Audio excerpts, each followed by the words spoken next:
a deadly shooting in Hickory Hill with connections to Memphis rapper Yo Gotti. Fox 13's Lakia Scott joins us live tonight from St. Francis Hospital. That's where the victims were taken. 5 police sources have confirmed with Fox 13 that the person killed is Anthony Mims, also known as Big Jook. Y'all want to know the real reason Big Jook got killed? He was lazy. Yeah, I said it. Lazy.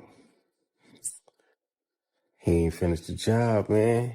You know, you can't just get rid of one piece and not get rid of the rest of the pieces. Where were you when you found out that Big Jook had got killed?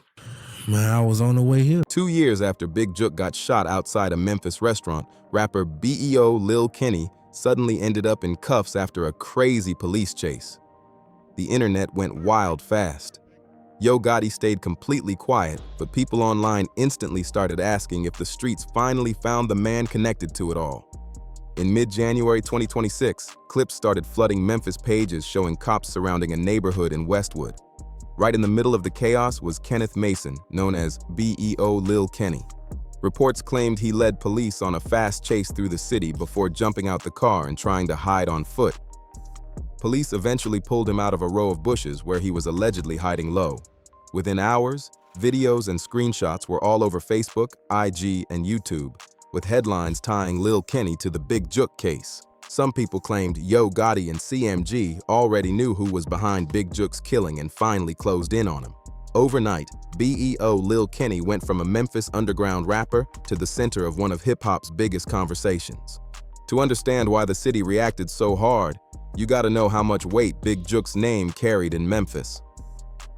When rapper Big Boogie spoke on hearing the news about Big Jook's death, the pain sounded real and heavy. People across the city stopped what they were doing just trying to process it all.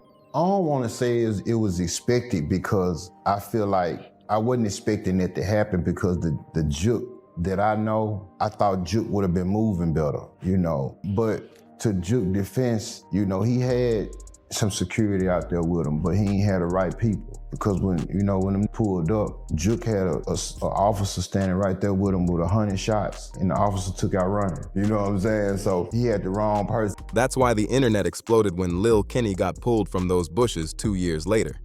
Fans started digging through his music, replaying bars about ops, street drama, and violence. Some lyrics had people convinced he was hinting at inside details connected to the Big Jook situation. Online comments went crazy, with users calling the lyrics self-snitching and claiming the streets had been piecing clues together long before the arrest footage surfaced. Then came the chase footage itself. Seeing Lil Kenny pulled out of bushes after running from police became the image everybody connected to the story. Memphis YouTube pages pushed the moment hard, with some people joking he had been hiding in plain sight for 2 whole years before the pressure finally caught up to him. Other clips flat out called it the moment Big Jook's killer got caught. Some even acted like Yo Gotti finally got revenge, even though Gotti never publicly said a word. Since Big Jook's death, most messages from CMG's side came through music lyrics, cryptic posts, and quiet talk around the city. That silence only made rumors grow louder. Viral posts claimed Lil Kenny was briefly held at Shelby County while investigators looked deeper into the case. The chase videos, mugshots, and court clips kept spreading online nonstop, pushing the narrative that he was tied to everything. Then came the moment everybody started talking about. Soon after getting released, Lil Kenny spoke on the rumors directly. In viral clips spreading across Memphis pages, he denied having anything to do with Big Jook's killing. He said social media turned his name into a target and claimed investigators questioned him longer because the internet kept pushing the story. One clip especially blew up when Kenny called the internet a dangerous drug. That line instantly took off online. Supporters of the theory saw his comments as damage control, while others felt people had jumped to conclusions too fast. I know he got one because he spoke. He said the day that he killed Dolph, he was trying to earn some money to get a birthday present or something. You know, which is some of the craziest. You know, for you to say that, for you to go take another man's life or an artist that's done helped the city and and give out turkeys every year because you're trying to get your daughter a birthday present. Either way, the case suddenly got even louder. What made everything hit harder was the timing. Kenny's arrest happened almost exactly 2 years after Big Jook was killed outside a Memphis restaurant in January 2024. For people already connecting the case to Memphis street politics and old rap beefs, it felt almost unreal. Back on January 13, 2024, around 4:15 p.m., gunfire erupted outside Perignon's restaurant and event center on Winchester Road in Hickory Hill. An off-duty officer nearby rushed toward the scene after hearing shots.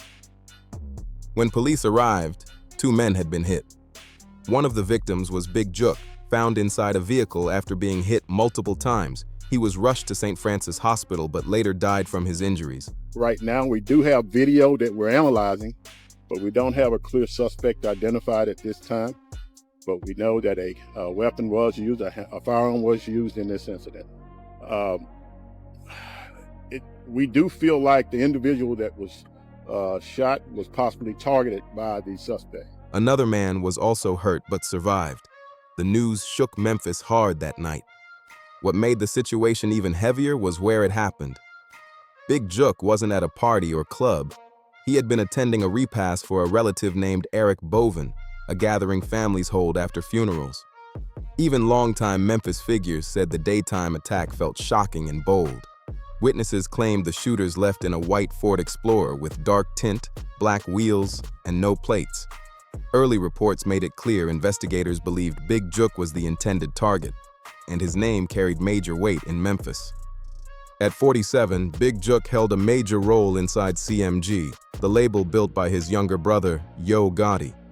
Officially, he was an executive, but in Memphis, his influence reached far beyond music. People viewed him as one of the key figures helping CMG move through the city. Later reports said he suffered 6 gunshot injuries, including wounds to the head and neck. The attack looked calculated. With the shooters escaping so fast, investigators were left with very little evidence. What really stuck with people was Big Jook's final Instagram post just 1 day before the shooting. He wrote, "They don't want to face you, they want to snake you. Stay alert to stay alive. Watch your back at all times." That message spread everywhere after his death, especially as questions grew about security and how the situation unfolded. Man, you should be able to go charge a pitch for a birthday gift. Yeah, that was wild, so that should give... It taught me a lot about Memphis right there. Yeah, man. that should give people a better idea of what kind of person that we talking about here. If it was $100,000 on the table that I'm not aware of, then yeah, I could see, bro, going with a move. By August 2025, Memphis police still had no publicly named adult suspects in Big Jook's killing. The white Ford Explorer never led to arrests. Surveillance footage brought few answers, and the case stayed open with little movement. In Memphis, where the rap scene and street politics are deeply connected, that silence only made rumors grow louder. Soon the same question started spreading everywhere. Who would have wanted Big Jook dead? For many online, the conversation instantly circled back to Young Dolph and the shocking claims tied to his murder case. Bro, they didn't kill Young Dolph, bro. What the bro? Ain't no way these folks just killed Dolph. Ain't no way these folks just straight came and ran down on Dolph. I figured it. That's what I'm saying. Damn. Bro, no. These folks just straight killed Young Dolph. Back on November 17, 2021, Young Dolph, born Adolph Thornton Jr., stopped at Makita's homemade butter cookies in Memphis. Moments later, 2 armed men jumped out of a white Mercedes and fired multiple shots. Dolph was killed at the scene, and the city went into shock. The story exploded again during court proceedings in late 2024 when alleged gunman Cornelius Smith testified about how the attack was supposedly organized and financed. During that testimony, Big Jook's name was mentioned as part of the alleged plot. During testimony, Cornelius Smith claimed Big Jook put up a $100,000 hit tied to the long-running tension between CMG and Paper Route Empire. According to Smith, the money was allegedly split between himself, Justin Straight Drop Johnson, and Hernandez Govan. Smith told the court they originally planned to catch Young Dolph during his annual turkey giveaway event. But after spotting Dolph's car at Makita's bakery, they allegedly changed plans on the spot. Smith claimed the shooters later contacted Big Jook that same night using coded language to confirm the hit. The money details shocked a lot of people too. Smith testified he expected a life-changing payout but only received a small amount before getting arrested. He also said the shooting happened on his daughter's birthday, adding another layer to the disturbing story. As court hearings continued, Memphis conversations around the case only got louder.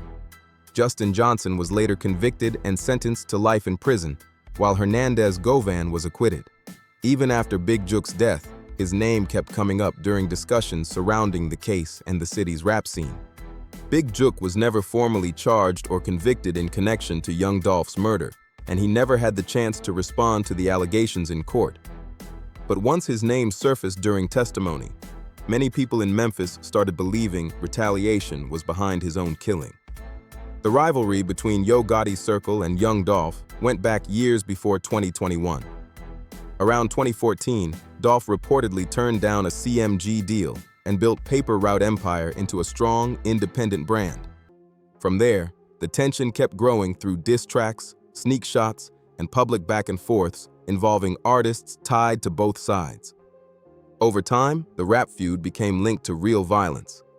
In 2017, Dolph survived a shooting in Charlotte after his vehicle was hit with dozens of rounds. Later that same year, he was shot again outside a store in Hollywood but survived. By the time Dolph was killed in Memphis, people already knew the history behind the feud. So when courtroom testimony later connected Big Jook's name to the alleged hit, many online felt the pieces suddenly matched up. To a lot of people watching, this felt bigger than rap drama. Online discussions painted it as a carefully planned attack connected to powerful names in Memphis music and street culture. Some local voices even pointed toward long-running tensions and gang investigations that Memphis police had reportedly been monitoring for years. That's why when Big Jook was killed in January 2024, many people online immediately started connecting it back to Young Dolph's case before officials released many details. The shooting outside the restaurant reminded people of earlier high-profile attacks: public location, targeted victim, quick escape, and very few answers afterward. Street commentators pushed the retaliation theory hard. One viral Memphis figure claimed the violence kept continuing because old conflicts were never truly settled. Others argued the streets operate on constant payback and distrust, where even heavy security can't guarantee safety.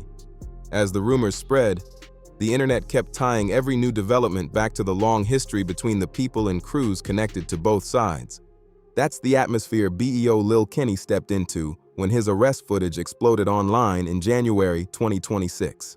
Memphis YouTube channels were already obsessed with the Young Dolph and Big Jook cases.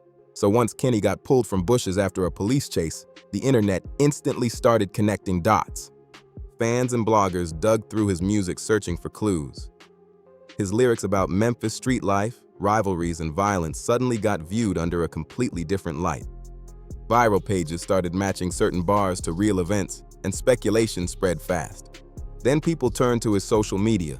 Old Instagram clips, freestyles, and posts started resurfacing everywhere. Online users built theories around his movements and claimed he had been moving freely for months before police finally caught up to him. At the center of it all was Yo Gotti's silence. He still avoided public comments, posting only vague messages here and there. For many online, that quiet reaction only made the rumors surrounding Lil Kenny grow even louder. Here's where the story separates rumor from reality. Memphis police really did pull BEO Lil Kenny out of bushes after a chase in January 2026. The pursuit happened, the foot chase happened, and the arrest was real. But according to Memphis news reports and official records, the arrest was not tied to Big Jook's murder. Authorities reportedly booked Kenny on charges linked to evading arrest, reckless driving, illegal window tint, and possible drug possession. No murder charge, homicide indictment, or official connection to the Big Jook investigation appeared in the reported paperwork. Another detail had people questioning the rumors fast. Kenny was released from Shelby County only days later. In a major unsolved homicide case, that kind of quick release would be highly unusual. After getting out, Kenny spoke directly about the online speculation. He claimed investigators questioned him longer because social media kept attaching his name to the case. He also denied any involvement in Big Jook's death and said he wasn't trying to gain attention from the situation. Lil Kenny later called the internet a dangerous drug, saying online rumors can spread so fast that people start treating speculation like facts. His comments matched the public status of the investigation at the time. By August 2025, Memphis police were still publicly saying Big Jook's murder remained unsolved. More than 18 months after the Hickory Hill shooting, no arrests or publicly named suspects had been announced. Major Memphis outlets also had not reported any murder charges or indictments tied to BEO Lil Kenny in the case. A lot of the online theories came from lyrics people labeled self-snitching. But Memphis rap has long included aggressive street talk, gang references, and violent storytelling. Many bars fans pointed at as inside details were either already public information or common themes heard throughout Memphis rap music. Under any real investigative standard, those lyrics did not amount to a confession. And while the image of Lil Kenny getting pulled from bushes looked dramatic online, it still didn't prove any connection to Big Jook's killing. People fleeing police often try to hide after jumping out a vehicle during a chase. There's also no verified public evidence showing Yo Gotti or CMG found Kenny or linked him to the case. No official statements, charges, or announcements ever confirmed that story. In fact, pushback against the rumors started growing even before Kenny spoke out. Some viral posts from people claiming they talked with him directly called the entire connection fake news. As of now, police still have not publicly identified Big Jook's killer. Yo Gotti has never publicly identified anyone as Big Jook's killer. And while BEO Lil Kenny's January 2026 arrest created a storm online, the reported charges were tied to evading police, traffic violations, and related offenses, not murder. He was released just days later and directly denied having any involvement in Big Jook's death. As of the latest public updates, Memphis police still list the Big Jook case as open with no officially named suspects and no confirmed breakthrough. The viral Yo Gotti found him storyline grew from internet speculation, dramatic chase footage, Memphis rap politics, and the city's ongoing search for answers after Big Jook's killing shocked the community. What happened outside Perignon's restaurant in January 2024 remains unsolved. More than 2 years later, investigators still have not publicly identified who carried out the shooting. Until real evidence changes that, the BEO Lil Kenny story stays what it is right now, a viral rumor mixed with real events. If you enjoyed this breakdown, hit like, subscribe, and share the video. Also drop a comment below and let everybody know what you think really happened in this case.